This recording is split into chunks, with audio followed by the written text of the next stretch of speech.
أعوذ بالله من الشيطان الرجيم بسم الله الرحمن الرحيم ربي اشرح لي صدري ويسر لي أمري واحلل عقدة من لساني يفقه قولي ربي زدني علما ربي زدني علما. Welcome to my YouTube channel Learn Psychology with Sajad Ahmad with a new and interesting class, and that is the Renaissance period. The Renaissance period. So let's start. The Renaissance period, 1450 to 1600. This period and the history is known as Renaissance period.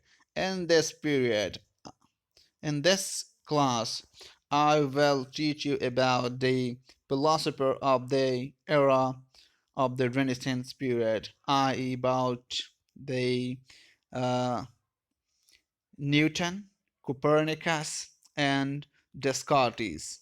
And an interesting question I'm going to answer you as that of I'm going to teach you as what that Copernicus do for the development of the modern psychology. About the development of the modern psychology. So let me write this question. Okay, so this what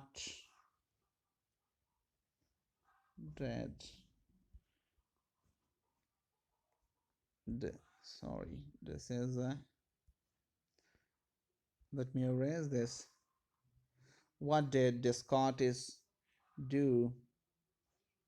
Descartes do for the Descartes do for the development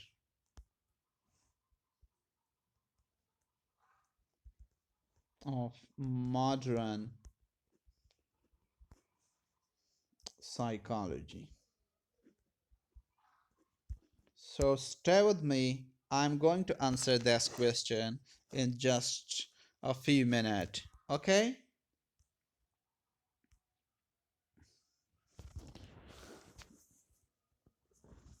So let's start again and go back to the presentation.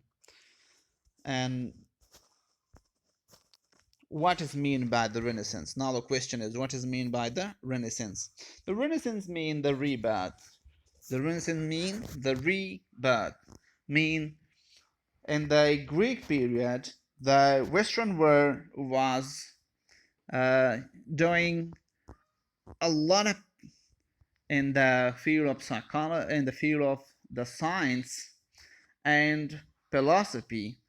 When the church came into power, the science went back into the dark ages, and the time that I already told you in the previous lecture from the 400 to 1000 was called as a dark ages in the history.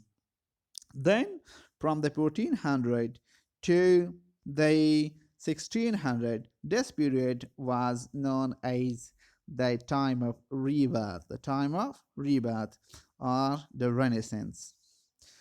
Then what were the properties of the Renaissance? In this period, it was stressed to go back for a more open method of inquiry. Another property was it was the period of science, learning, art, and literature.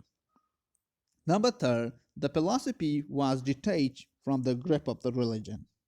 As I told you that there was a stronghold of the church on the philosophy, and no one was allowed to investigate anything or to do anything in the field of science. The greatest achievement of the time of Renaissance was the invention of printing. With this uh, development, the knowledge and the spread and the books were available now to everyone and at cheaper prices. Then we start we start a philosopher of the Renaissance period. Okay, they philosopher of the Renaissance period. Okay, might you see this transitions? The philosopher. The first one is Nicholas Copernicus. Nicholas Copernicus. Okay, Nicholas Copernicus, the man who permanently changed the view about the universe by publishing the heliocentric view of the universe. What is mean by the heliocentric view? The heliocentric view mean that the sun is enthroned in the center while the planet revolve around the sun. Mean that the sun is the center of this universe. Around about day and night, he said that it is due to the rotatory motion of the earth around the its axis, while the seasons are because of the revolution of the earth around the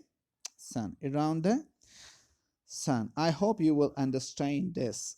This is a already you people have studied and the solar system, that how does the day and night come. There are two type of motions. One is the rotatory motion and the other is revolutionary motion of the earth. In the rotatory motion, the earth rotates around its axis, and uh, this motion, the day and night are interchanged, while the uh, seasons are because of the revolutionary motion. Then come Galileo Galilei for the 1564 to 1642. Galileo Galilei was a brilliant mathematician. Like Copernicus, he viewed the universe as a perfect machine whose working could be understood in the mathematical terms only. He constructed the first reflecting telescope. The first reflecting telescope.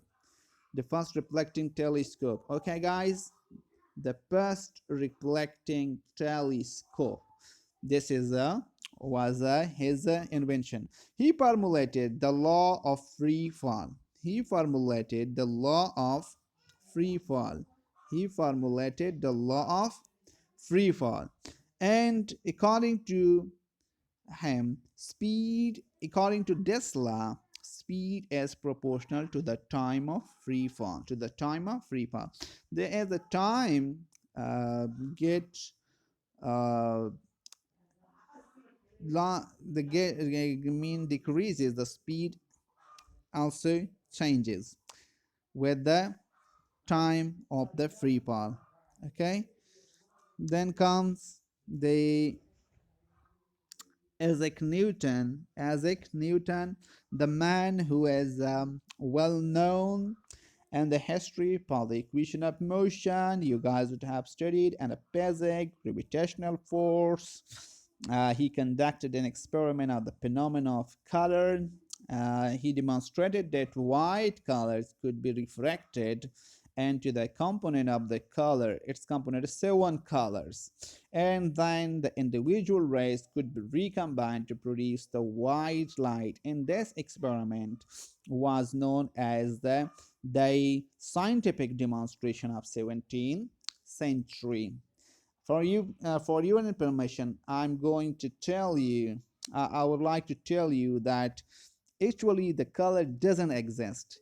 It is the sensation created in our eyes,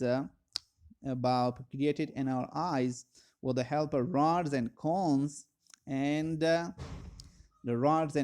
and these sensations are known to be as the colors, and colors of different intensities.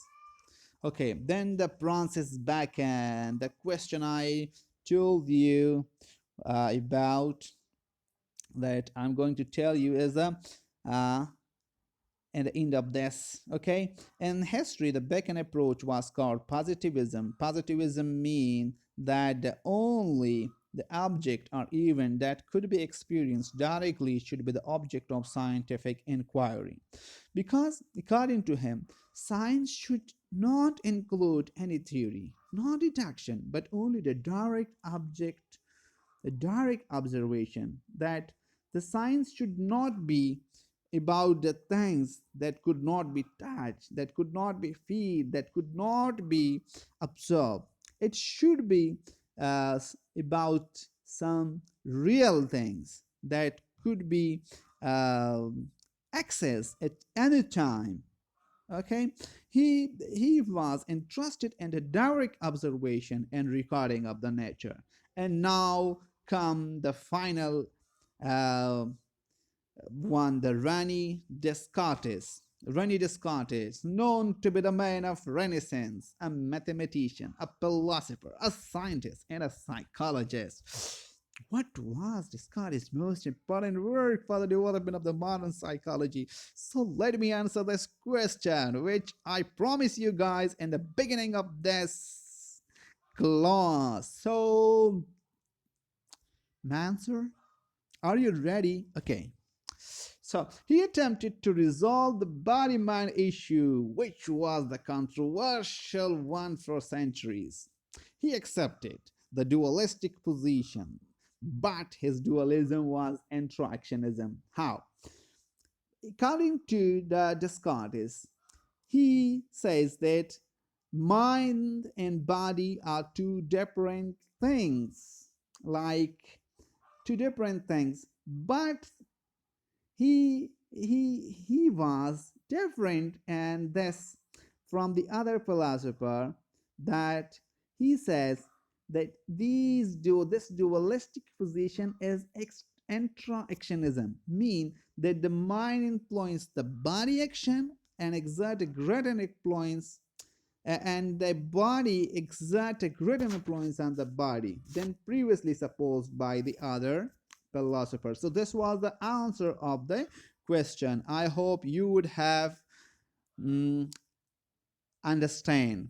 And in the next class, I will teach you a different and interesting one, would be and that would be the schools of thoughts: functionalism, structuralism, principle of functionalism, behaviorism, gestalt psychology, and psychoanalysis, etc.